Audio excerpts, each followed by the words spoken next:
Welcome to a ride on the outside. MMA is full of people on the inside, but what about the ones that watch from beyond? Welcome to the MMA Outsiders with Tom Albano and Zain Bando on the Empty the Bench Podcast Network.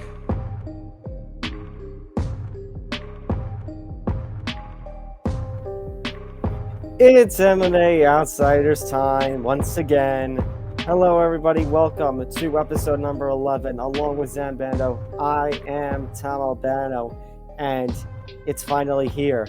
We have gone weeks with either a decent at best and at worst fight night, and we've had a couple of weeks where we've had no UFC whatsoever, with a couple of Bellator cards sandwiched in between. But Zain, the big weekend is finally here. It is UFC 280. It's time to determine a new UFC lightweight champion. Well, Oliveira technically is trying to get the title back. Islam Makhachev trying to win the championship that his mentor Khabib held until his retirement. So it is going to be an absolute fun one. We're going to get all into the UFC 280 business in just a little bit. But first, let's take care of some of our business of our own. Make sure you hit that like button. Make sure to subscribe. Hit the notification bell so that way you get everything here on the Empty the Bench Network. Not just every episode of the MMA Outsiders, but you'll get notified for every edition of Empty the Bench, Beyond the Bench, Game On, and Fruity Cereal, and Living Life, and so much more. I'm Tom Albano. You can follow me on Twitter at Thomas J. Albano and Tom Talk Sports 9. I'm a contributor at Fansided MMA. And I'm Zain Bando, and I am a staff writer at bjpen.com. You can find all my work there, and you can follow me all across social media at ZainBando99. And if you click the link in my bio, that will take you straight to my link tree where all of my journalistic content, including all of my MMA work, is there as well. So you can follow us both on those respective platforms. And of course, as you guys can see at the bottom of the screen, all of that information, where you can find ETB, where you can find MMA Outsiders. Sure enough, there it is at MMA Outsiders ETB. You can follow us right now, find all of our content. We do our best to post as many different video snippets as we can, and we also make sure to include as many fight highlights as we can every single weekend, so you can follow all of our content there as well. But yes, Tom, as you were saying, we have a massive show to get to today. And I can tell you this, I remember when we had 50 days until this UFC 280 card, and now we're down to less than a week. You and I have been following the sport for quite some time. In my personal opinion, before we really dig into this has to be the biggest UFC event in the history of Abu Dhabi, is it not? I would have to say so. I think there's the most hype and excitement for a card in Abu Dhabi since Fight Island, even though Fight Island, ended up being a major kind of letdown of a show, at least in my opinion, when the Fight Island actually happened in 2020. Agreed. Absolutely. But I mean, the buzz around the card, the amount of championship fights, top contenders, names that are looking to break into the top 15. The entire card is absolutely everything, and I can hardly wait to break it all down. Just wanted to briefly remind all of you that are listening or watching this right now that UFC 280 does have an early start time. So for those of you that are used to watching the UFC later in the evening stateside, you're going to have to make some morning plans, because that's the time that the prelims start. The main card will begin at 2 p.m. Eastern on ESPN Plus pay-per-view. It's not the same as it was a year ago for UFC 267, where they gave it to all of their subscribers for free.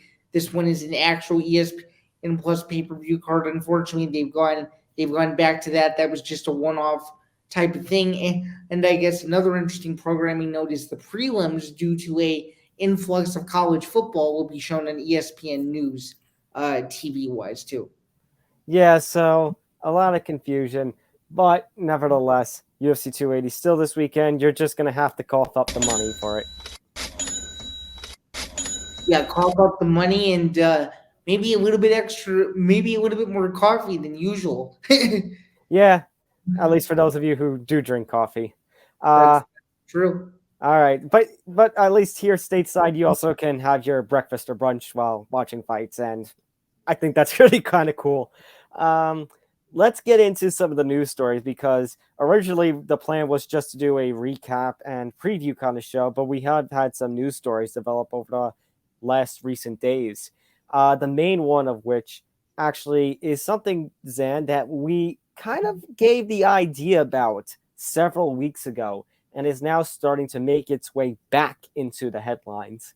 And that is UFC 282 at the end of the year. Now, for the longest time, we have said that right now the main event was going to be the rematch between Jiří Procházka and Glover Teixeira for the UFC Light Heavyweight Championship, but it wasn't necessarily finalized as a main event, but it was the assumed main event. But now this news report came around at the same time and is now making its way back. Jon Jones versus Francis Ngannou or Stipe Miocic is the planned main event. It is something that the UFC wants. Ariel Helwani himself has tweeted about it very recently on his social media. Actually, I just found the tweet itself. This comes about a little less than a week ago. Here's the tweet in full from Ariel Helwani. I quote, UFC has been in dialogue with Jon Jones' team about fighting in the main event on December 10th, sources say. I'm told Jones wants in.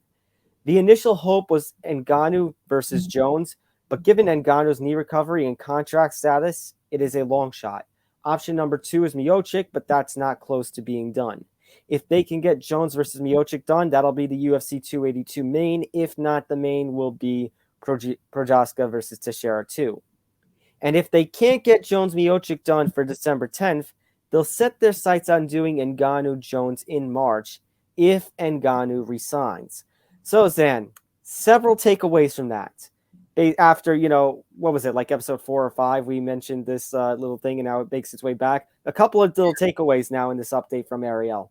Number 1, Francis Ngannou, despite everything that we saw at UFC Paris and kind of the hints that maybe he's kind of re-upped his deal, it turns out if he does, it is not official. He has not officially re-signed. The UFC heavyweight champion still does not have a new contract with the promotion.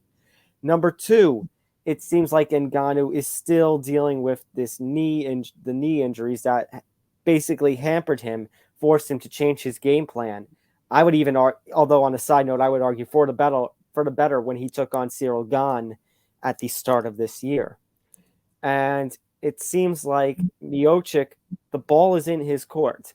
Because according to Ariel, and I trust Ariel, and we kind of implied this several weeks ago when we were first talking about this, it seems like Jones wants in. So the ball right now is in Stipe Miocic's court.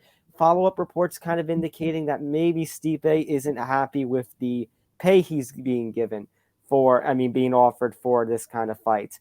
Although, Zan, in my opinion, if you're Stipe Miocic and you haven't fought since losing your title to Francis in March of 2021, it's been this long and they're giving you Jon freaking Jones, who we haven't seen now in the octagon. We're approaching this coming February. If he doesn't fight, we're going to be approaching 3 years since we last saw him in the cage.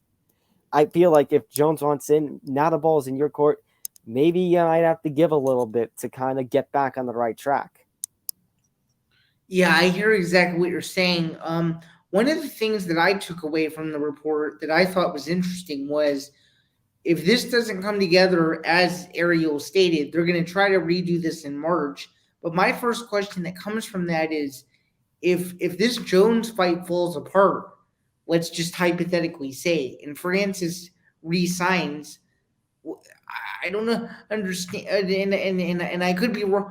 So please correct me if I happen to be wrong here. But where is even the hint of a Francis Stipe trilogy? Because there seems to even be no consideration. Like they're so hell bent that it's going to be Jones, no matter who he's fighting, and it's like, just given Jones' recent track record of him being super inconsistent and him being super outspoken on how much he really wanted to get paid, like I understand where the UFC is going with this. They want to make the biggest fight they can, and I would be remiss to say that I wouldn't want to see Jones versus Francis, which I do. Mhm. But to me, given the complexity of the report and just given the way that the year has gone, and given the radio silence that Francis has kind of had since about, I would say, late January, early February after his win, it just doesn't seem like it's going in a direction that makes me think like, oh yeah, like this fight is an absolute done deal, which It's according to not. Eric, which obviously it isn't. I'm just more so confused as to where is the consideration for a wild card here, which is what I'm dubbing it for me. Ojik Francis 3. I'm amazed that no one's considering that possibility either.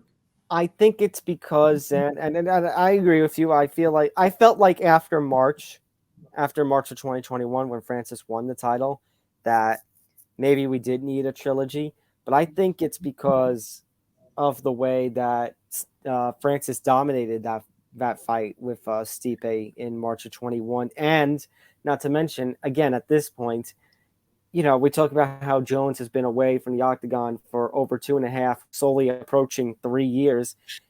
That fight with Francis, the rematch with Francis, where he lost the title to Francis again, was the last time we saw Stipe. So he's at a year and a half, approaching 2 years since we've last seen him in the octagon. I think the UFC's approach right now is that, hey, we need to see something from you before we give you Francis. And I think for the UFC, in their mind, it's win-win, because you're either going to get Jones versus Ngannou, or you're going to get the trilogy fight. And maybe, I don't know if you think there's a bad thing or a good thing that Jon Jones's first fight at heavyweight, if the Stipe fight comes to fruition, would not be for the UFC heavyweight championship, unless, do you remember that theory I threw out there when we were first talking about the story? If Francis doesn't resign in time by the time Jones Miocic gets done, to the UFC, because I would not count this against the UFC and Dana. They would take the belt off of Francis and put it on the line conveniently in a Jones versus Stipe fight. I mean, they did it. They did it with Cormier. They took the belt off of Cormier, even though he was active. Oh, I could easily see that still being a possibility, even right now. I mean, given the current contract stipulations and Dana's supposed beef with Markel Martin, which is, I think, still very prevalent. Just in the way that Dana talks about Francis when people ask him questions at scrums and stuff, I could easily see the UFC going in a direction where it's like, we don't want to be in the Francis business anymore.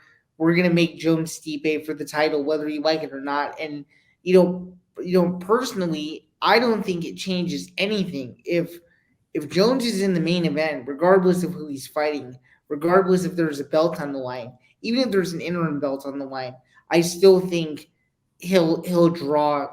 Well, I don't think it's really more so an issue of fighting for the belt. He just needs to be across from someone that can give him his toughest challenge to date, and either of those guys can certainly do that. But if I'm Jon Jones, though, if I'm Jon Jones, I'm hoping that Francis doesn't resign, because personally, and this is not a knock on Stipe Miocic, personally, I think that Stipe is the easier matchup than for Jones, and I think it's what Jones would want, is then he could beat the supposed greatest UFC heavyweight ever in the process That's of true.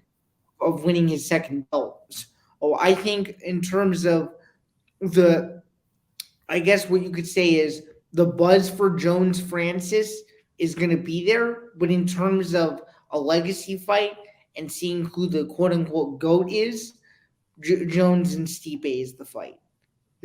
It's this isn't a knock on Francis, but given Stipe's heavyweight title run compared to Francis's, you can't compare it.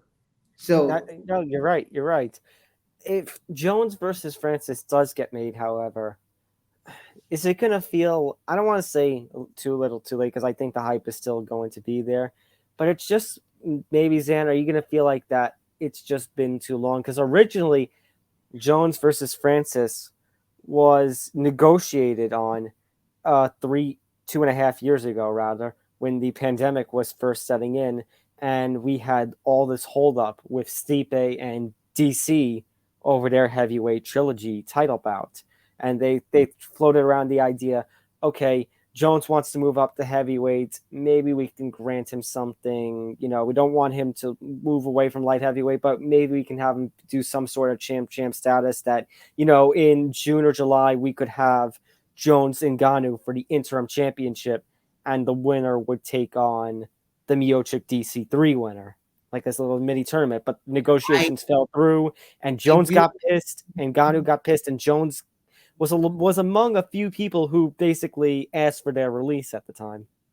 Yeah, I do remember that whole saga. That was interesting. And then out of left field, which you know better than anyone, of course, was the UFC 265 fiasco when they decided, okay, hey, let's do Derek Lewis versus Cyril Gane, a fight that no one asked for in Houston, Texas, as a main event with an interim title at stake, which to this day, over a year and a half later, made absolutely no sense at all. And considering who Cyril Gane had beaten prior to getting that interim heavyweight title shot, in my opinion, didn't warrant it.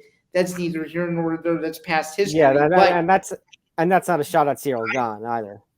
No, of course not. But I can say this is for certain. This isn't, well, I guess it's an opinion in the way I'm going to frame it, but to MMA fans, they know that this is the hard-boiled truth, if you will. The truth of the matter is that if this Jones-Ngannou fight doesn't get made for UFC 282, this is my feeling, and I'm sure a lot of MMA fans can agree with me on this. If this fight doesn't get made for UFC 282, it'll be two things. Number one, it will be a travesty. And number two, I really don't think that this fight will ever get made again if this fight doesn't get made between December and March of 2023. I think this is the window, and once the window closes, it's over. That's what, because I think, because as you just alluded to, I do think, especially dragging it to UFC 282, which and is in December, we're still a couple months away from it. They've dragged this out way too long. This fight could have easily already happened. We could be sitting on this podcast right now debating who the top three heavyweights in UFC history are at the moment, but instead we have this logjam holdup because of this whole mess. Yeah. And then just to end things on this topic, I question, if a fight with either Francis or Stipe does not get made between now and March, when are we going to see Jon Jones fight again? I mean, at this point, we've waited 2 years to see him fight. Is there any reason why you think that all of a sudden in April or May he would come back? I don't see it. I think he wants what he feels he's earned, and if they don't give it to him, I don't know if you're going to ever see him back again. This is, and I'm sorry, Zain, but I'm just saying, now that we're approaching 3 years, it was almost exactly 4 years when GSP went from one fight to his middleweight title, the welterweight title fight with Hendricks to the middleweight title fight with Bisping. So we're approaching for Jones a GSP-like situation. Now, obviously, Jones didn't retire and step away from the octagon. He's been at dispute with the UFC over his heavyweight debut for a couple of years now. But just the simple fact of us not seeing, we're in awe when we see those photos of Jones looking so jacked in the gym, looking strong for a heavyweight, but we don't see it, because we don't have a fight made. And it's like, I don't know how impatient he's getting, and I know us as fight media and fight fans, we're getting a little impatient. Yeah, I agree with that. I guess one final question that I do have for you is this. Do you think that if Jon Jones fights at UFC 282 or UFC 285, assuming that that's going to be, or the March card, yeah, 286, assuming that's going to be the month of March, do you think that there's any way possible that the UFC puts Jones in a fight between one of those two without a belt on the line? And because I just don't see how you can put Jones in a main event with some sort of championship at stake. No, Whether it's I think even if they were willing to do a BS interim championship for Louis Gahn, they would certainly make an interim title fight involving one of these three. By the way, an interim tag to this fight makes a hell of a lot more sense than what they did over a year and a half ago. So I don't know. Again, super interesting story, still developing. We'll probably have a lot more on that as the weeks and months go by. But again, another heavyweight contract title saga. Yearly kind of just as interesting as what Randy Couture went through in 2007 and 2008. So we'll see how this transpires. But nonetheless, we still have a ton more to get to on the news front. This is one that I found super interesting. You sent this to me yesterday. Kevin Ioli was the first to report this. The UFC has banned fighters and their teams from gambling on UFC bouts. So basically, for those of you who've been following the sport for a long time, you've seen fighters come out and say, "Oh yeah, I bet this much money on me to beat this guy on Saturday." Apparently, that's a no-no now. The UFC has done their due diligence and they've talked to various gaming commissions, and they basically said that it kind of takes away the morale of the sport, kind of similar to NFL players betting on themselves. College athletes getting inside information, that kind of thing. So the UFC is cracking down on that. However, that memo or email from Hunter Campbell, it did say that fighters are not restricted from betting on other sports or other non UFC MMA organizations. So Tom, I just wanted to get your initial thoughts on this. I didn't see this coming this week. This is kind of bizarre to put it out this week. I was a little bit surprised to see that, but what do you think of this? I mean, when we talk about the UFC fighters and gambling, there's one example that comes very prominent in my head, and that was back at UFC Vegas 30 in June of 21 when Justin James bet his entire $25,000 fight purse on himself and lost, which is damaging for a fighter, because not only do you lose in that circumstance, but you basically now have to pay out of your own pocket. Like, I don't mean just out of pocket, but you have to basically pay with having earned nothing, your camp, your coaches, anything else that are, your manager, all the different fight fees that go along with it.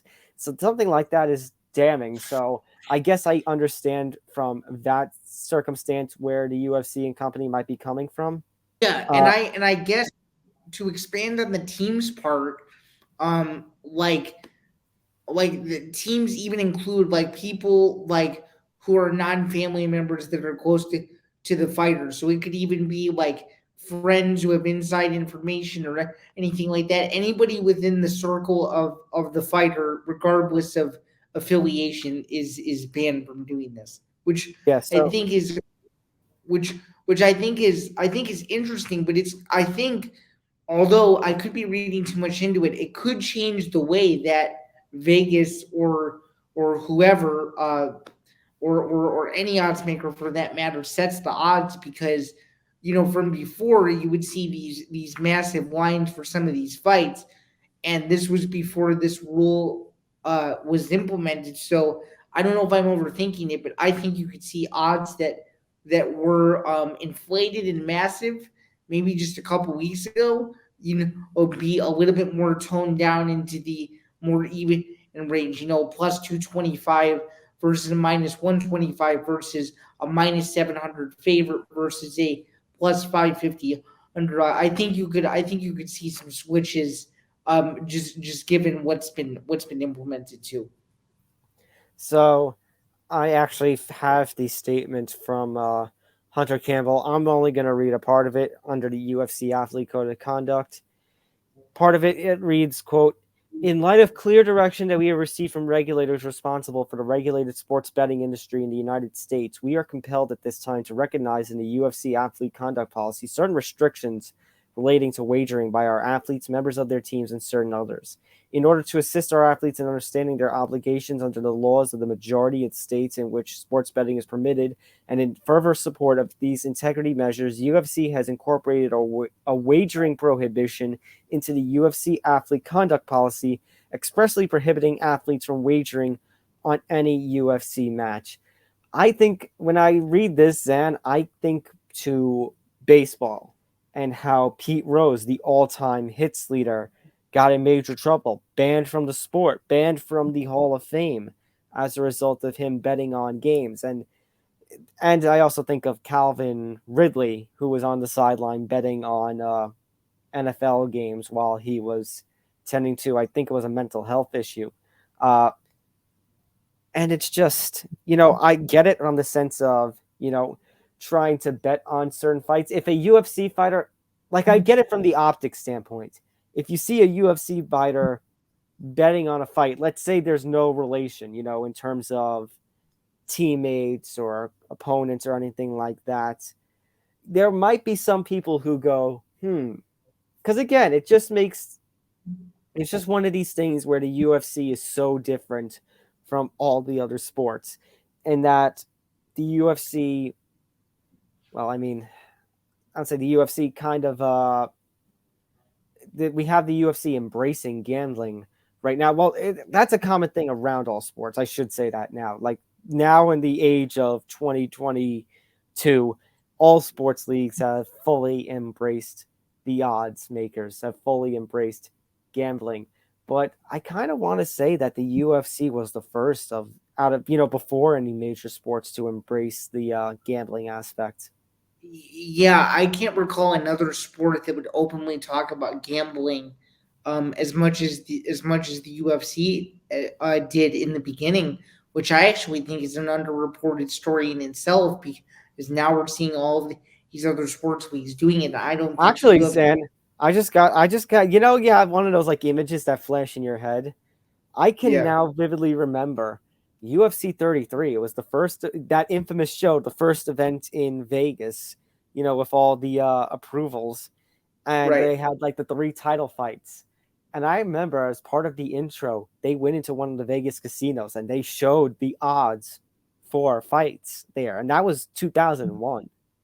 Yeah, and they also interviewed a bookmaker on that show that explained that the lines were moving. So the UFC has been doing this longer than people give them credit for. What I was about to finish saying was that I don't think people give the UFC enough credit for being one of the early innovators of trying to explain, like, oh, this is how the odds work and all that. And now you see it at every pregame show for every single sport, even sports that you or I, quite frankly, don't even give a shit about. And that's not a knock on any of those other sports. More so talking about cricket and some of the sports that are less popular in the United States. But now it's still a more prevalent thing, and I think it's only going to get bigger. But I do think the UFC cracking down on this is good. I think it shows some integrity on their part, and anybody who believes that any of it is scripted can put that argument to bed, because obviously MMA is not scripted; it's very real. And now that they're banning fighters from betting on UFC bouts, and they run the promotion with an iron fist, I don't see how any sort of issues can arise now that this is in place, especially with regulators. As Dana White likes to say, the UFC is regulated by the government, and this is one of those things that they're trying to do to protect everybody involved. So, yeah, because I'm gonna understand when fighters are complain about it, like trying to take away an opportunity to make some money, and it's said not just us, but like it's just said endlessly enough the amount of money that fighters could be making, but are restricted with everything that they go through. But like I said, and kind of like you were kind of implying, it's an optics issue because, they opened the door, allowing, fighters. I was shocked when that Justin Jane story first hit, because I'm like, wait, fighters can bet on themselves? Because I'm thinking, just it opens the opportunity for something really shady, like really bad fight fixing that can kind of happen. which kind of, may not be as easy now with this kind of thing in place. Now, obviously, we haven't had that kind of controversy. Although we did have the controversy from, I think it was 2017. They were, I think, in either Korea or China. I forget where they were for this card, but there was a whole fight fixing thing in 2017. Yeah, it was definitely Asia. It was one of those. It was 2015. The arrest came. I mean, the sentencing came in 2017. Tae Hoon Bang.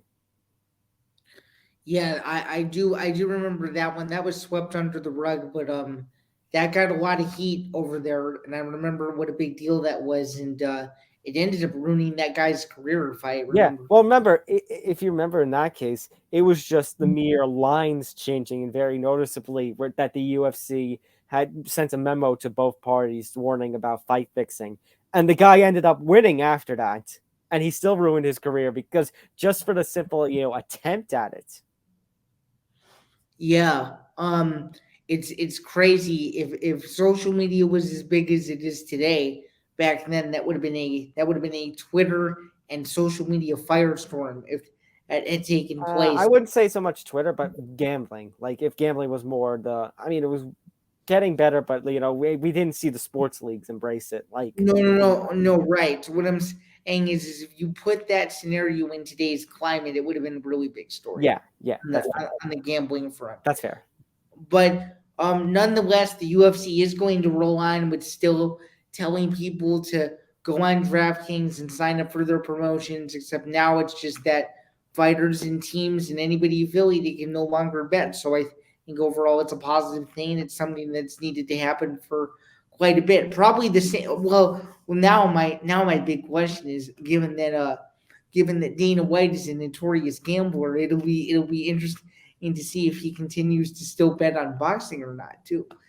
I'm sure he will. Oh, 100%. Speaking of Dana and speaking of athletic commissions, Zain, just a quick thought. Why a slap fighting promotion that actually is going to start supposedly within the next couple months before the year even ends, the Nevada State Athletic Commission is going to sanction a promotion led by Dana White, the UFC president, but it's not going to be any sort of boxing or mixed martial arts. No, it's going to be everyone's going to be a little slap happy. Yeah, so I don't know if you recall, but this became a thing during the pandemic, and a bunch of videos went viral of people doing it. And if I were to guess, Dana White was super keen to it, and now he's pulling the trigger. Obviously, this is really goofy, but I'm one of those people where it's like, hey, it's another thing to watch. I'm actually excited to see how the first show goes. I'm excited to see if Dana's actually involved in the whole broadcast of it, because if there's a segment of him reacting to these slap fights, it's going to be absolutely just comedy every single time they do one of these. And they're trying to pull. Now, hang on, I'm not quite finished yet. I'm sorry. They're trying to put this. They're trying to put this on a major network, which made me ESPN. Crack the hell up, because I don't know other than ESPN who would want to watch slap fighting on their network. Okay, imagine this, Zain. Imagine this. Imagine this. Prelims at 7:00, 10:00. Actually, no. Let's make it a little early. Let's be nice. 4 p.m. Eastern, UFC Fight Night prelims. 7 p.m. Eastern, UFC Fight Night. 10 p.m. Eastern, Dana White presents slap fighting, or whatever it's going to be called. Yeah, and imagine if all three were at the apex, and then during the broadcast they forget to cut to commercial, and you see the behind the scenes of them taking the octagon down to set up whatever the slap fight mechanism is going to be. That would be that would be really funny. They had the cage is still up for no reason. We're just going to use it. It's not going to affect anything. Yeah, I mean, you never know. They may have another idea, because I remember watching it, and people being at a table or a desk or something. So I don't know how that would exactly change, but It's going to be interesting. I have no idea who's going to compete in it. This is all brand new. But I saw other people were making fun of this over Twitter, and tell me if you find this funny. I can't remember who tweeted this, so don't quote me, but someone said something along the lines of, "This is everything that Zuffa boxing was supposed to be," as a joke. Is he still trying to do the Zuffa? No, he's not trying to do the No, Zuffa boxing anymore.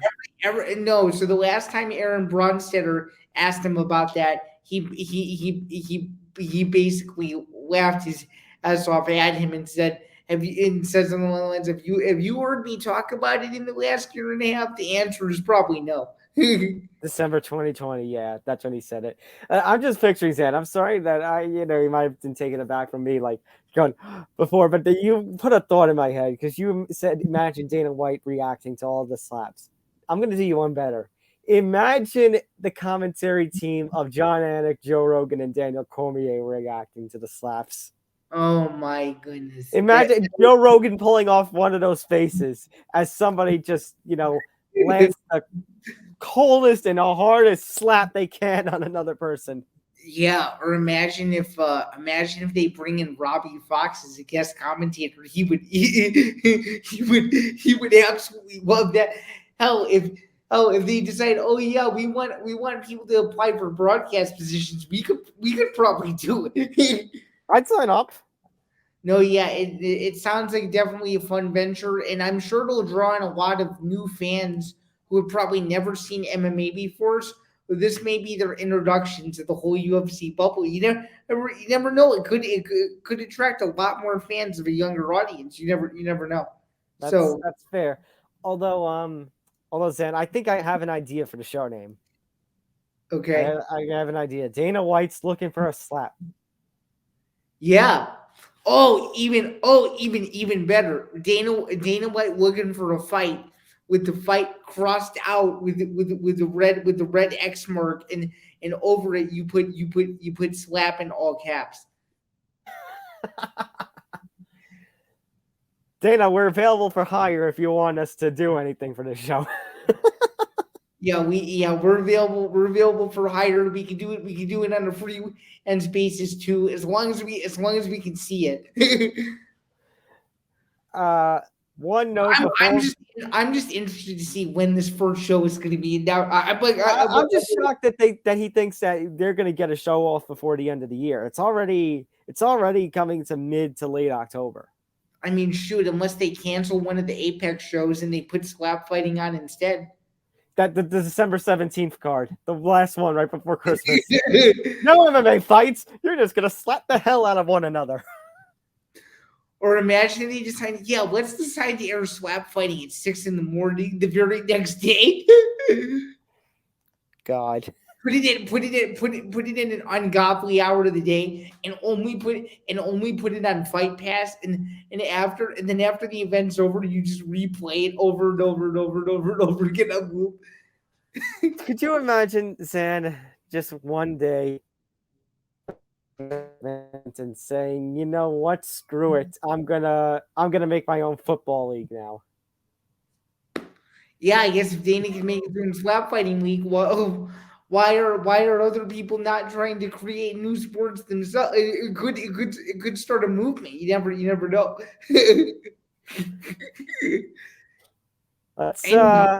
Anywho, that's going to be an interesting development, and it's sorry for those of you guys who were entirely confused for the last 15 minutes. Now we're gonna get back to what we were really here to talk about. Yeah. Well, we got a lot of recap we were going to do, but first, just a note to make mention. So last week, Zain, we made mention that Alexander Volkanovski will be the backup for this weekend's fight, the main event between Charles Oliveira and Islam Makhachev for the lightweight championship, to determine the new lightweight champion, technically, since Oliveira was stripped on the scales last time out. So apparently Dana White did an interview, coincidentally, with Robbie Fox of Barstool Sports, and he has laid it out. So if obviously Oliveira and Makhachev can't make it to the fight through injury or through weight miss, like I said last week, Volkanovski as the UFC featherweight champion steps in and gets to go for champ status this weekend. If, however, he does not, he is not needed, Volkanovski, then apparently Oliveira versus Makhachev, the winner of the fight, even if Makhachev wins, because I mentioned last week, maybe there's a rematch possibility because Oliveira never got beat for the belt. Even if Oliveira loses, it seems like Volkanovski will challenge the winner of this fight for champ status at UFC 284 in his home country of Australia. So big opportunity this weekend and just for the next several months for Alexander Volkanovski. As we said, it's pretty clear Volkanovski is the top of that featherweight division and nobody seems to be able to top him. And so now the opportunity strikes. Yeah, before I get into my reaction on this news, I want to make you laugh one last time. Okay. So, someone quote tweeted Ariel Helenius' tweet in regards to the new gambling rule, and Adrian Giannis said it best. He goes, "UFC caught wind of my trash parlays and said we must save you." No. Wait a minute. They're trying to save somebody else. They're trying to save. What's his name? Yanni. Oh, Yanni the Greek. Yanni the Greek, and his infamous Dana White Contender Series record. Yeah, where he only won like 3 or 4 bets the entire season. Anyway, we digress. This right here is what makes, I'd say, 85 to 90% of the UFC's matchmaking absolutely genius. Oh, the UFC has come to a realization that they have 2 divisions that have 2 of the most dominant champions in the sport, and they realized that the vast majority, I guess you could say, both divisions have been cleaned out, quote unquote. Now, I say that super lightly because there are still challengers in both divisions, but this is absolutely what needs to happen. I mean, Volk has been a dominant force at featherweight for several years. Oliveira has had this career resurgence like you wouldn't believe, and I've been waiting to say this the entire episode. If you would have told me that Charles Oliveira, after winning in Brazil in March of 2020, could be challenging Alexander Volkanovski in the near future, just 2 years later, I think I would have laughed you out of the room. Well, I mean, you know what? Good on him because, as we mentioned, just think of Alexander Volkanovski's story, Zan. Ex-rugby player. And he weighs 200-something pounds, and he's managed to slim himself down to compete at 145 and not have any issues. And he goes on a tear when he gets into the UFC, finishes Chad Mendes, defeats Jose Aldo, and then defeats Max Holloway. Defeats Max Holloway again with a little bit of controversy. Defeats Korean Zombie. Defeats Max Holloway again in convincing fashion in a trilogy fight. And Holloway, like we said last week, Holloway beats everybody else. So there's the clear 1-2 in that division. And now he's going to get the chance to do the exact same thing that Conor McGregor did about 6 years ago and become champ at featherweight and lightweight.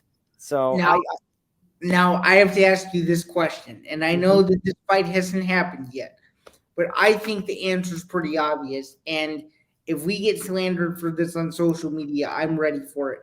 But I can say with certainty that if Alexander Volkanovski, assuming that he does fight the winner of this fight, I think him getting to champ status and potentially winning it is incredibly more impressive than when Conor McGregor did it against Eddie Alvarez. And I don't think it's even close.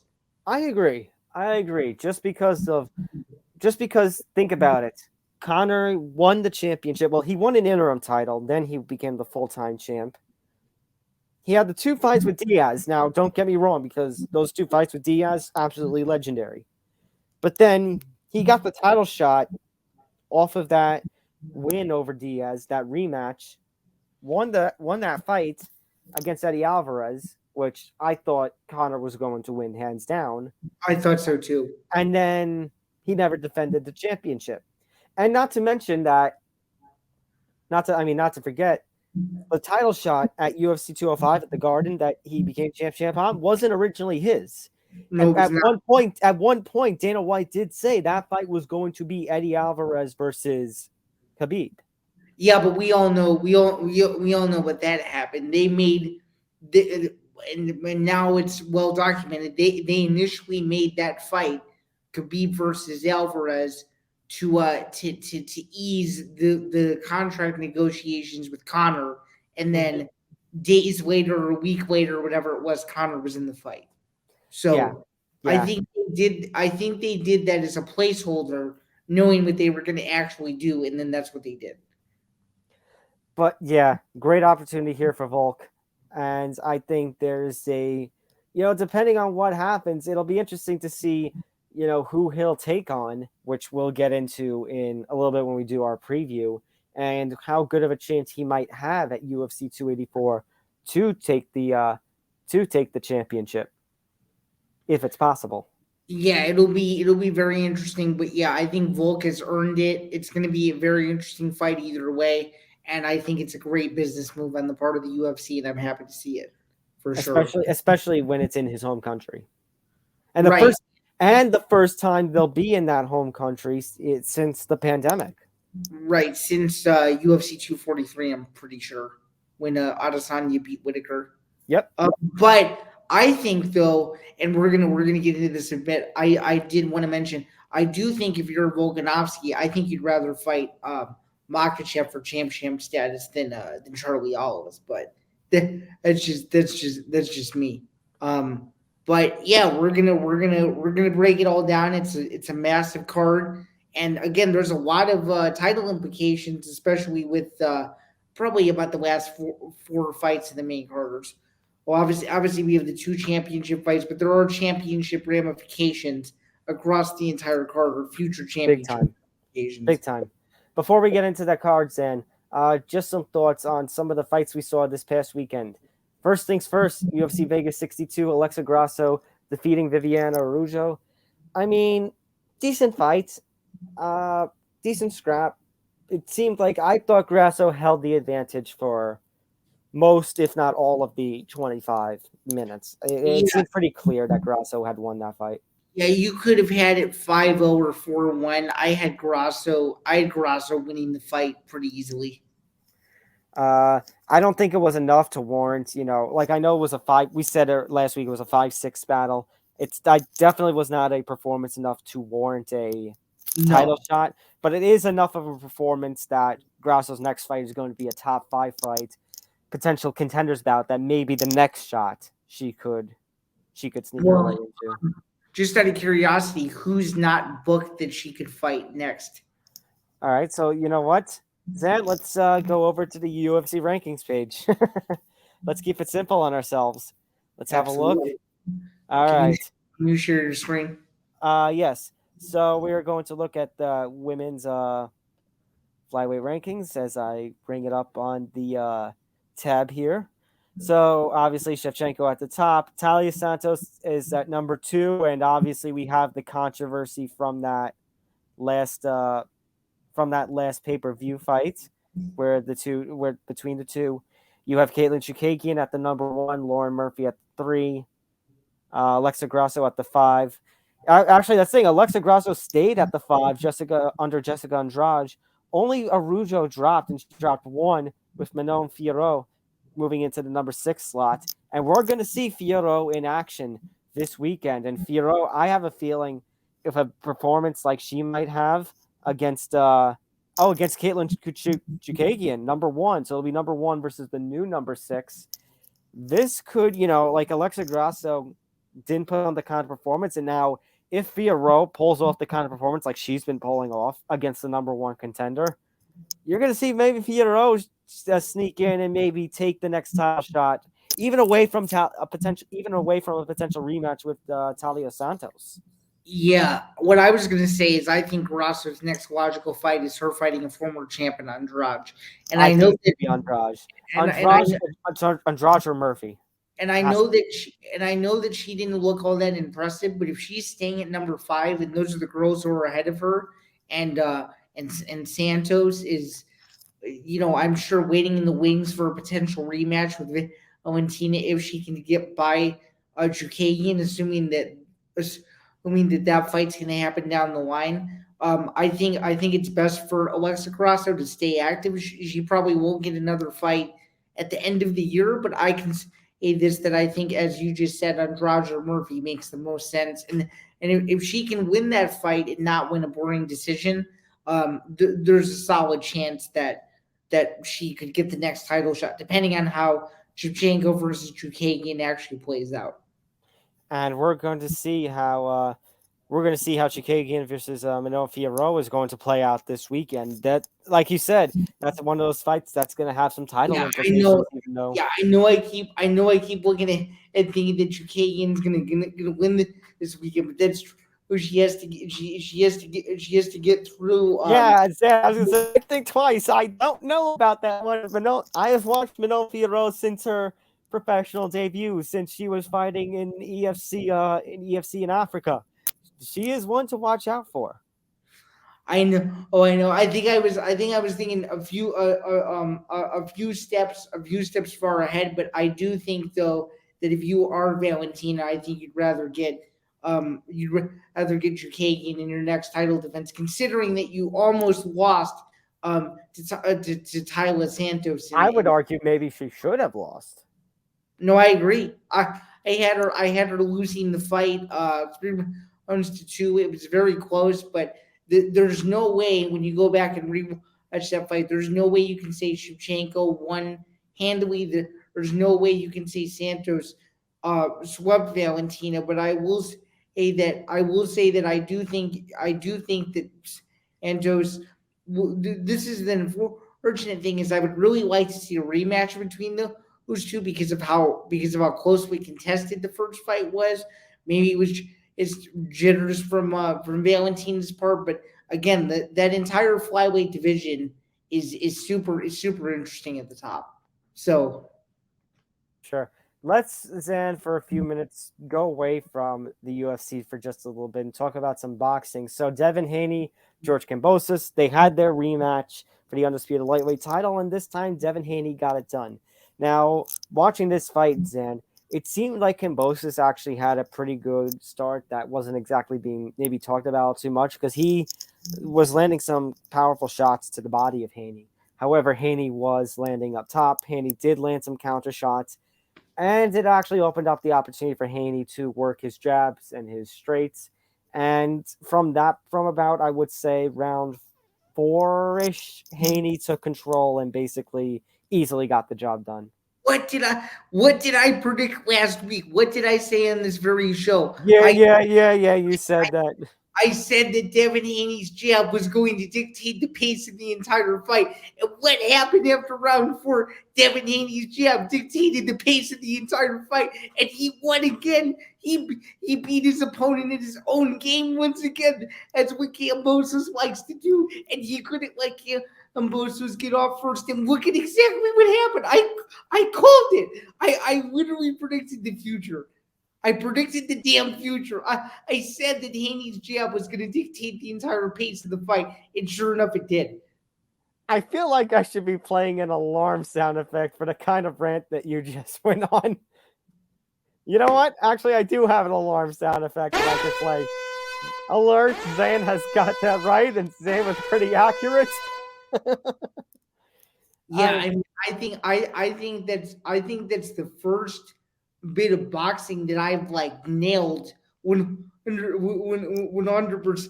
And since we've started doing this show, and it wasn't a random guess either. I've been watching Devin Haney since 2018. I know he fights. So this was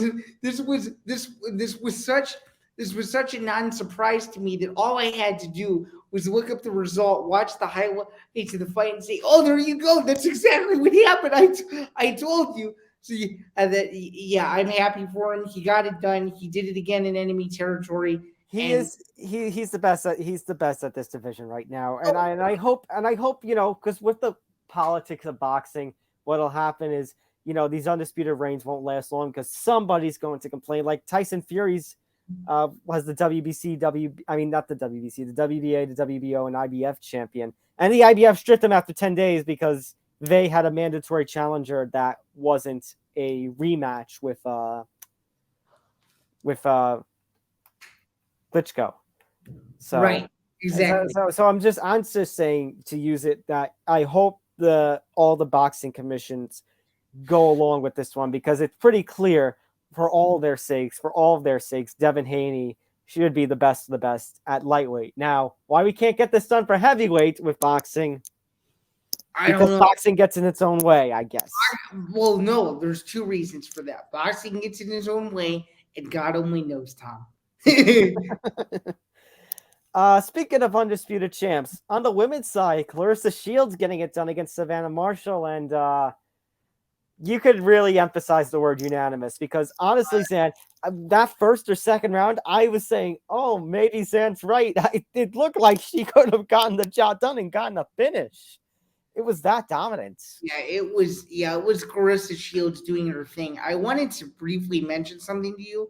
I saw this crazy statistic today that over 2 million people in the United Kingdom watched this fight on Sky, which apparently was their biggest women's fight in nearly 8 years. So not only did Claressa Shields look good, it was watched by a shit ton of people in the United Kingdom, which you got to admit, for women's boxing to get that respect is pretty absurd. Seriously absurd. But you know what? If anybody can do it, it's Claressa Shields. Well, I shouldn't say that, because it's Claressa Shields, Katie Taylor, and Amanda Serrano. And Serrano, the three queens, if you will. They pretty much are the three queens of the sport. Deontay Wilder also in action. We kind of missed this in our previews last week, taking on Robert Helenius, and we apologize to both fighters for that. We're sorry that we forgot to cover your fight. But yes, Bronze Bomber, please don't come after us swinging like you did against Helenius and knocking him out in the first round. Yeah, Deontay Wilder is still a bad man, isn't he? Well, here's where it gets interesting. So apparently there's a chance that we still might get Wilder versus Fury 4, because the report has come out that Andy Ruiz had his fight with King Kong Ortiz last month on pay-per-view. And he looked absolutely dominant.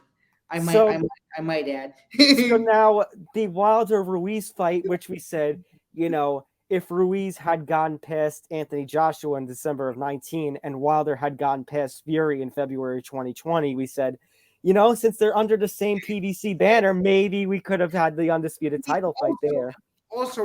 We also wrongfully said 2 weeks ago that this Wilder-Ruiz fight was never going to happen.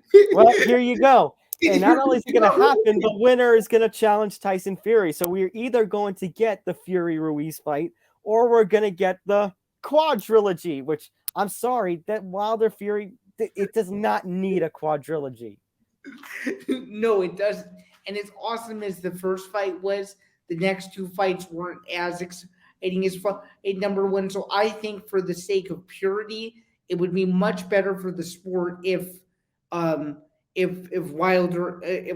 didn't end up fighting Fury for a fourth time. But nonetheless, though, the heavyweight division is playing musical chairs once again, and this is just another step in that whole process. So way to go, WBC, and way to go, Showtime, and way to go, Fox Sports. This is exactly what you guys signed up for. So, do I do it? Do I bring out the narrator voice again? I feel like I gotta make this a little image here, like a little thing, like I have the intro, a little gag. And so, once again, boxing gets in its own way. And again, this is another one of those fights. I mean, no disrespect to Robert Helenius, but did anybody in the world think that Robert Helenius stood a chance against Deontay Wilder? The answer is no. If Robert Helenius knocked out Deontay Wilder, you would have seen Brooklyn burn down. If he had knocked out Deontay Wilder, I would have expected nothing from you but to jump off your couch and run outside screaming like a crazy person. You say that like I'm not already a crazy person. All right. Well, I guess in some ways, to bring it back to center, I guess in some ways you and I might both be. All right, Sin. We've talked enough. There is so much that we just went over so much, and yet we've got to get to the big one. We got to get to now our big show. And that is the preview for UFC 280 headlines by the UFC lightweight championship match previously mentioned, Charles Oliveira versus Islam Makhachev. Again, Oliveira, he won the championship in May of 2021, defeating Michael Chandler. He retained the belt against Dustin Poirier. And then against Justin Gaethje, he did win, but he missed the weight. And so he was stripped of the championship, and he's going to try and get it back here. Islam Makhachev trying to win the championship that his mentor, Khabib Nurmagomedov, won in April of 2018 and held into his retirement a couple of years later. Yeah, before we get into this preview, Tom, not only is this Oliveira versus Makhachev, but oh my goodness, it's the battle of the Oliveira versus Makhachev fan bases. When I mean to tell you that both of these fan bases are as passionate for their fighter as ever, I mean, holy shit. The amount of banter going back and forth online, people taking jabs at each other for liking one fighter over another has just heightened this fight that much more. Have you noticed? It's crazy. But it's just being absolutely palpable for this fight. It's crazy, and I'd say kind of unnecessary. The amount that's being tossed around. They're both good fighters. They're both Charlie Olives. What have we talked about? Charlie Olives is one of these guys that can get in trouble in the first round and then suddenly come from behind in the second and third. In Islam Makhachev, he is proving to be as dominant on the ground in the same kind of vein that Khabib was dominant on the ground. Khabib is in his corner coaching. So, come on. This is going to be an interesting fight. And Zan, on that note, I find that very interesting because Chandler and Gaethje and Poirier, they were all fist-first fighters. In other words, they were guys who like to stand and trade. And all three, in some way, in some capacity, hurt Oliveira a little bit. Islam Makhachev is not going to be the kind of guy who stands and trades with Oliveira. He's going to try and get this fight to the ground.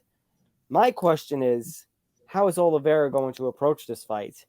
Is he going to welcome a fight onto the ground? Because I highly doubt it. As much as Oliveira is good on the ground and is great with his submission work, is he going to try and keep the fight in the middle of the octagon? Is he going to try and, understand that Islam is going to keep approaching him with takedown attempts, and he's going to try and, go up against the cage and hopefully use the cage as leverage to try and prevent takedowns? What do you see Oliveira's strategy being here, Zan? Well, I can say this. Oliveira's UFC career is truly remarkable, and it's not like he hasn't seen a fighter like Islam before, because he has. I think he's going to have to be super calculated with his attacks. He's going to know that the second the fight starts, Islam is going to try to wrestle him to death, because he knows that one of the few ways that he can beat Oliveira is by submitting him. So Oliveira needs to be aware that already Makhachev is going to look to use his wrestling right away.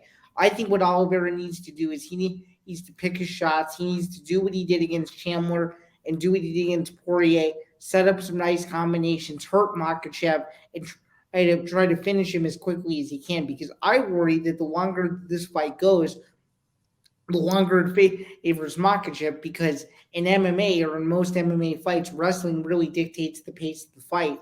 And I just feel that Makhachev is going to have a clear strategy with how to beat Oliveira, and I think he's so hell-bent on this one strategy that if it doesn't work, I think the fight is in favor of Oliveira, and I think the earlier this fight ends, the better it favors the former lightweight champion. So, yeah, I think like you said, I think Oliveira has got to be ready for the takedown attempts that Makhachev is going to bring to him. And Zain, it's, think about the names that Oliveira has run through. He's run through, since the pandemic started. Because I think back to that win over Kevin Lee in the empty arena Brasilia card. And he got on the mic and he said basically, it's my time now. And then he goes and runs through Tony Ferguson. He goes and beats Michael Chandler like he did. He was like a second away from the ref stepping in and losing that fight. And he managed to hold on. Dustin Poirier, Justin Gaethje, he has been through it all, but none of them have the wrestling capabilities and grappling capabilities and submission capabilities like Islam Makhachev has. And I think we kind of hinted at this several weeks ago, Zain, but if there's one person who I think that can beat Charles Oliveira, it might be Islam Makhachev. Yeah, I could easily see that as well. In fact, I was just looking just to see if, well, actually, it was not as related to what I thought, but there is something I'm going to say for you when we get to this particular fight. Anywho, to answer your question, yeah, this is going to be Oliveira's toughest fight of his career, no doubt about it. Islam isn't just here for a paycheck; he's here for gold. And I do think that this fight going over 2.5 rounds is a solid bet. And I do think if it does go over 2.5 rounds, we're going to see Oliveira potentially rally once again, overcomes some adversity, maybe overcome an Islam takedown, and be able to win the fight. I guess another solid play here. I know we haven't got as bets. I just feel like doing it as you're previewing the fight might be a little easier. I do think this fight not going the distance is also another solid play. I do think a finish is going to happen in this main event. Yeah, I'm going to try and look for a doesn't go to distance prop here. I do see, actually, according to the Action Network, Islam Makhachev is a minus 190 favorite in this fight. Makhachev is actually the favorite here. And the over-under for rounds is 1.5. I'm going to look up another UFC 280 sportsbook. Maybe DraftKings has. Yeah, I'm just saying, regardless of the rounds, I like the over. I don't see a quick finish in this fight. Neither do I. That's the thing. Like, I really don't see. I see this one being a bit of a grind. I see a finish happening. Yeah, but it's not going to be. It's not going to happen until much later in the fight. Okay, yeah, like, I'm actually on the DraftKings sportsbook right now, so I'm going to bring up the fight props and see what potentially comes up here. like even on Tapology, Oliveira listed as a plus 155 underdog. To me, he's just disrespectful to the former champ, in my opinion. Agreed. Let's see here. Oh, this is a fight goes the distance prop. So, Oliveira versus Makhachev. No is a minus 450 favorite. Yeah, you may want to do something a little different than just straight up no, because for those of you guys who understand, you'd have to bet $450 just to get back 100, so your ROI is not very good.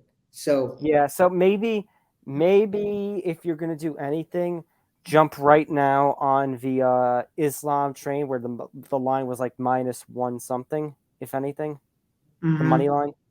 That's what I would do. I would jump on the Islam money line. Although, if you are a supporter of Oliveira and you're confident in him, I bet him right now while he's the underdog. This is one of those fights where I go money line. Go money line would be my opinion. Either way. You have to go money line, or I really do, or you could pick what rounds the fight will finish. And I do think, knowing the trajectory of both of these guys, I think it would be pretty easy to pick what round you could go with and still be satisfied.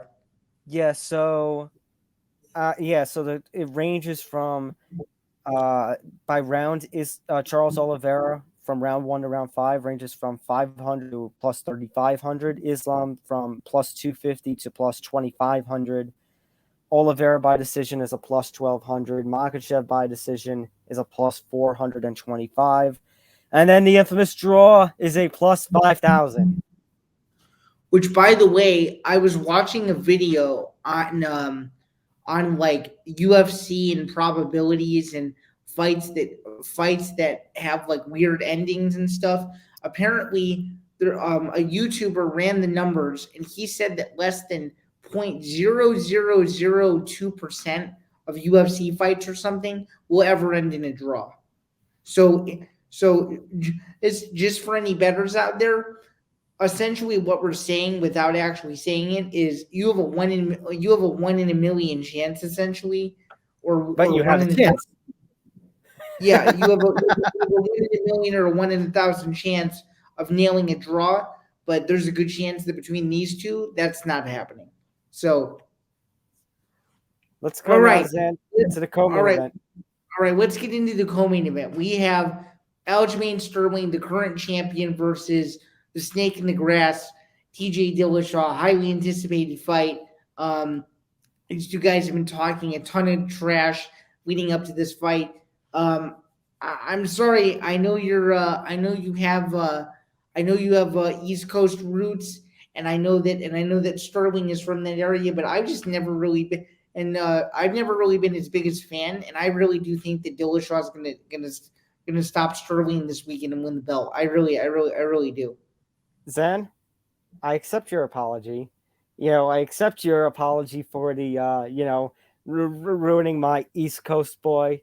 But no, I agree. I think TJ Dillashaw will become a 3-time bantamweight champion this weekend. I know people have been, giving a lot of shit on social media. Like, what's his name? Clint McLean of Die Hard podcast. He is saying that TJ Dillashaw is going to win this weekend, and he's been getting a lot of crap from people. No, I think, you know what? I think he will. I really do. But granted, although I understand why Clint's getting crap, and for those of you guys who follow him closely, his UFC gambling track record for 2022 has not been very good. You never know. I think he's on the right path here. Only because no, I agree. Only because TJ, yes, he had not fought for 2 years, over 2 years before he ended up having his little return bout. And then that ended in a controversial decision. That one could have fallen either way. That was TJ versus Sandhagen or Munoz? Sandhagen, yep. Yeah. That was his first fight back from suspension. That's right, because Sandhagen got the interim title shot after that. I forgot about that. So TJ... He sure did, which was bizarre considering how that fight between Sandhagen and Dillashaw finished, because it was very close. But I think they were trying to preserve TJ for a situation like this after the Peter Yan Aljamain Sterling situation played out, which Aljamain Sterling won the rematch and pretty fairly. You go back to that first fight those two had, and if it wasn't for that illegal knee, I don't think we're in the same situation.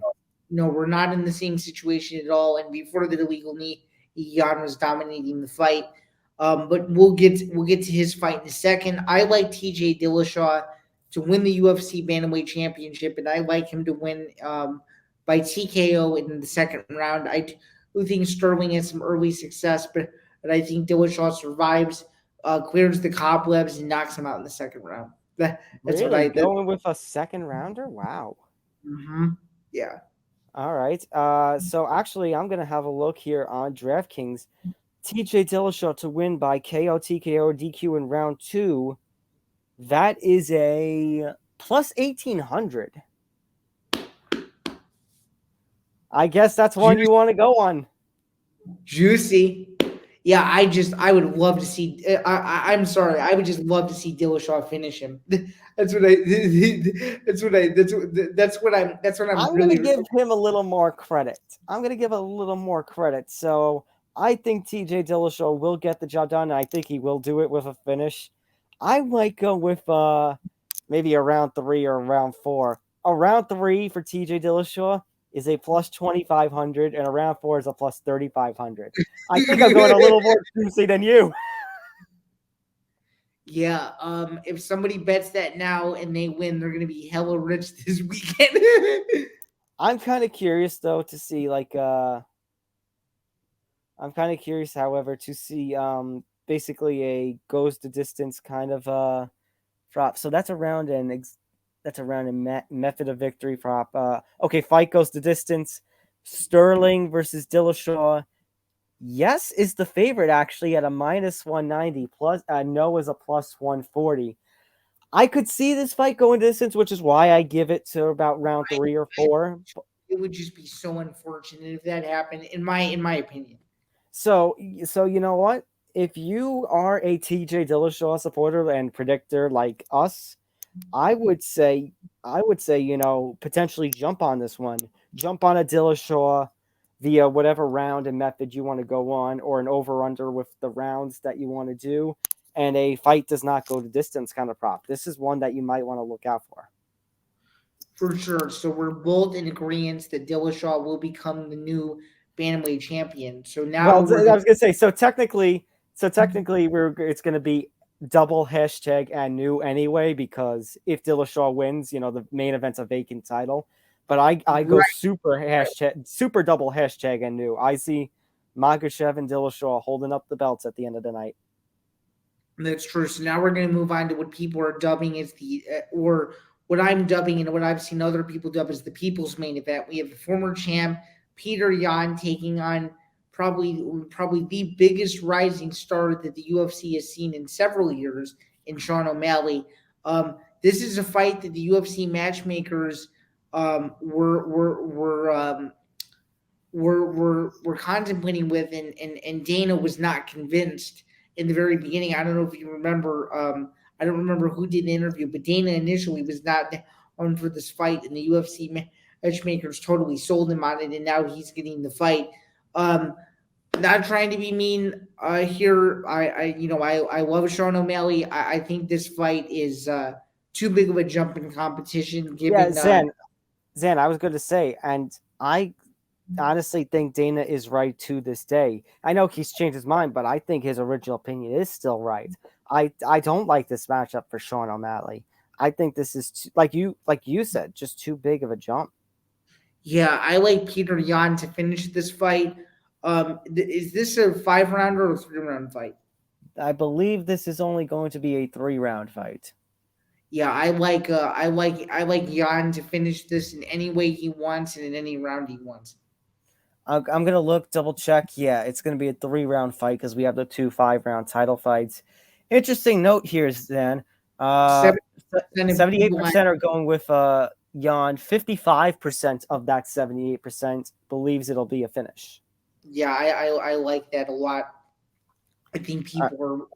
I think MMA pickers, if you want to call them that, are smart this weekend on that fight. Let's just say that. So actually, if we go to the winning method prop, so you said it would be Yan by a finish?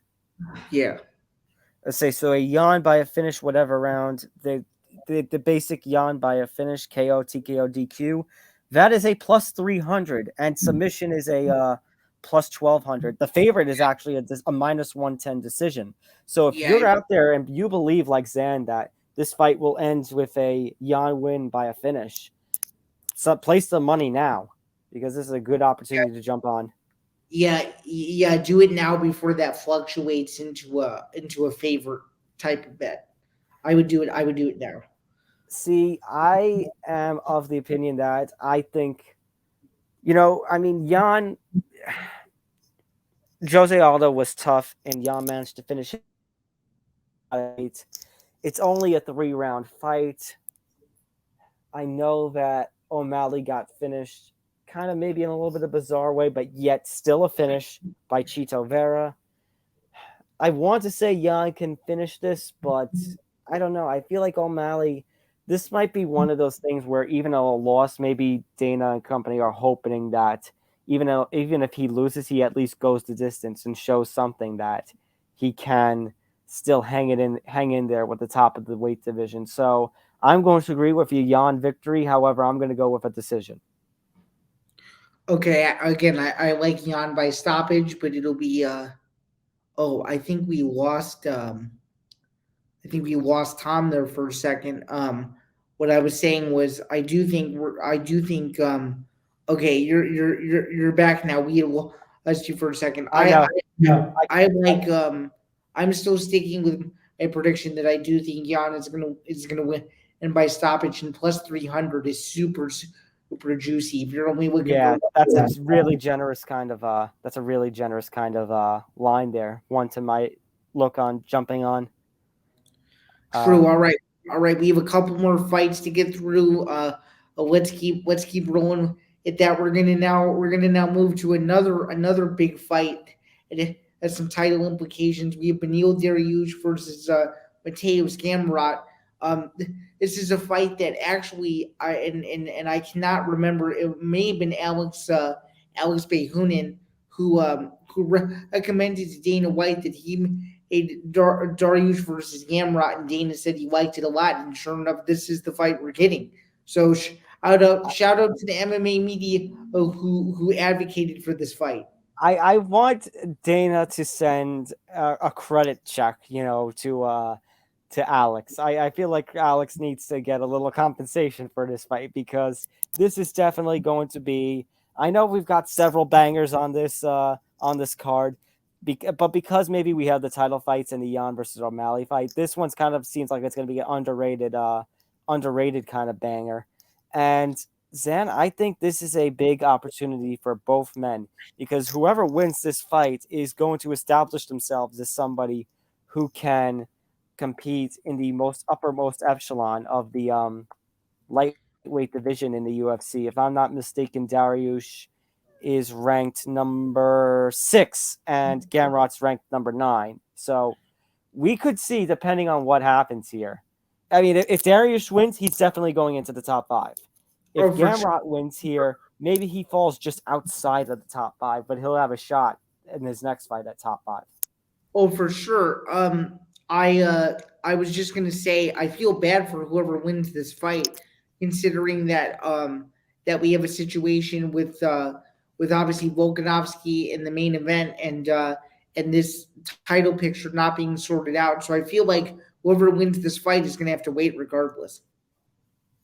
Yeah, basically there is going to be a wait for somebody, but I also feel like that neither guy, they're definitely going to move up, but I don't think either guy's going to get a title shot off a win over the other here, unless it's like a UFC record, unless they break George Masvidal's record. I don't see it happening.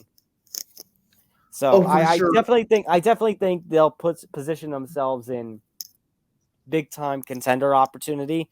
Like in the case of Dariush, I could see him facing a top 5er like a Chandler or a Poirier in his next fight, should he get through Gamrot. Yeah, I like Dariush money line, and he can win by whoever he wants. I just like Dariush to win the fight. Okay, a Dariush money line. So a Dariush money line, very simple. We go to the fight lines tab here.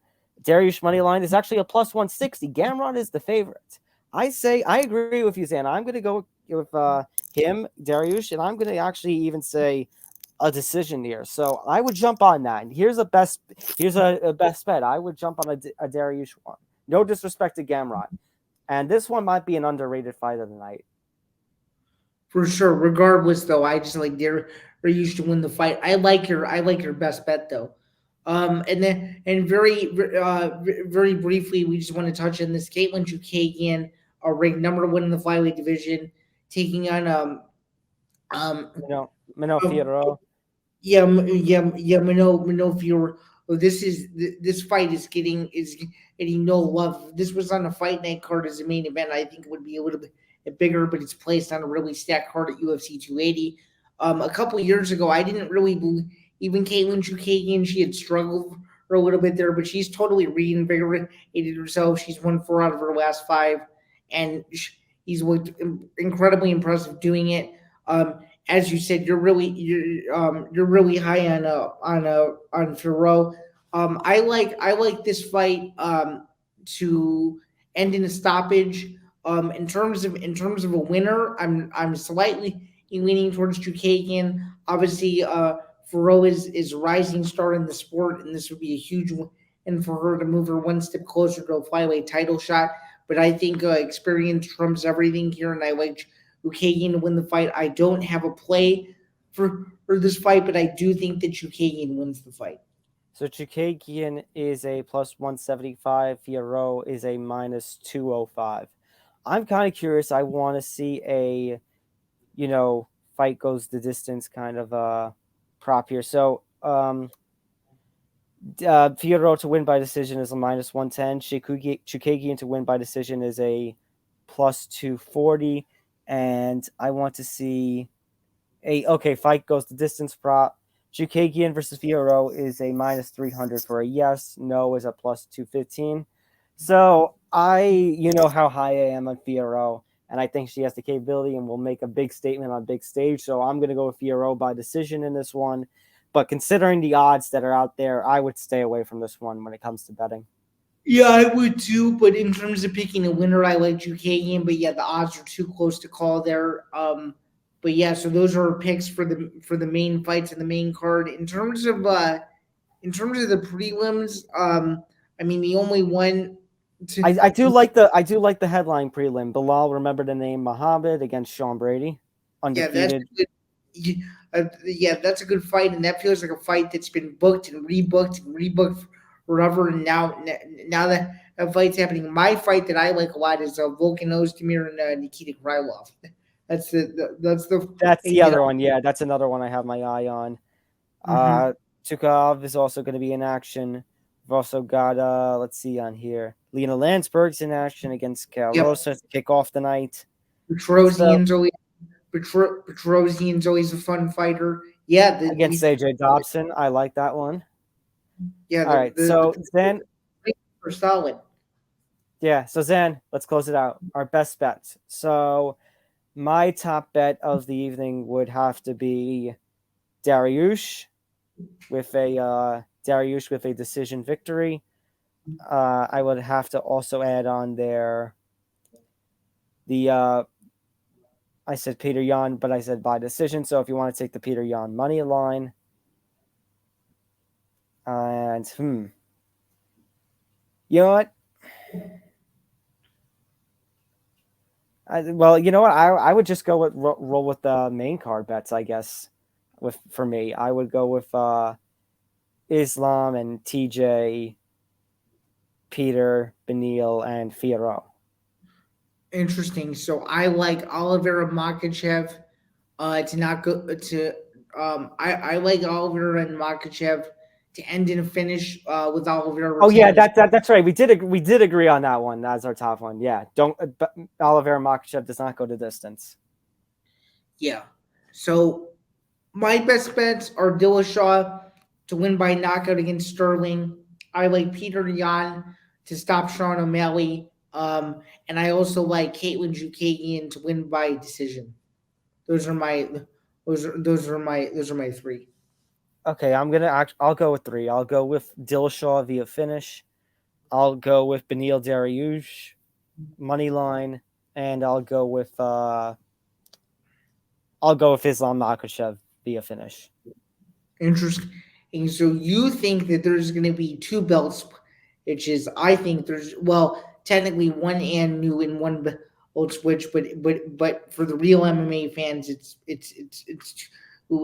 two belts, which is let's be honest here. So I like one champion to remain and one champion to say and new. So that's where we're split.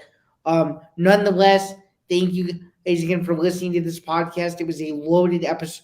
It's arguably the biggest UFC event we previewed in the history of the MMA Outsiders, and we have a lot more to get into for next week because the UFC is back in Vegas, so we'll have everything in regards to that card. We'll also have a chance to preview the Jake Paul Anderson Silva card, and I'm sure we'll have a lot more to get to as Halloween is we approaching. It's almost here, Tom. It's officially the spooky season, which means the fights might get a little bit scary as the week is going. And I think it's scary enough. I think it's scary enough, Zan, that next week Jake Paul and Anderson Silva are going to be fighting. Yeah, that's going to be scary in itself. But nonetheless, Thank you guys for listening. As we said before, I'm Zain Bando. You can find my stuff at bjpen.com. I'm a staff writer there. You can find Tom's stuff at Inside MMA. He's cranking out articles every single week and is on most of the fight nights, helping out with recaps and all that. That's so you can find his work over there as well. And of course, if you want to follow all of our stuff, you can find my stuff at Bando99. You can find his stuff at Albano and Tom Talk Sports 9. And of course, if you want to follow everything MT the bench related, you can do at ETB Network, which means you'll get more than just the MMA Outsiders. You'll get Game On, you'll get the Empty the Bench Network podcast, Fruity Cereal, and much more. And of course, be sure to like and subscribe, ring the notification bell. That way you guys can get notified of everything MMA Outsiders and more. Thank you guys again for listening. Don't go anywhere because we'll have another banger episode next week. And of course, as we always say at the end of every single episode, be Joe Piper.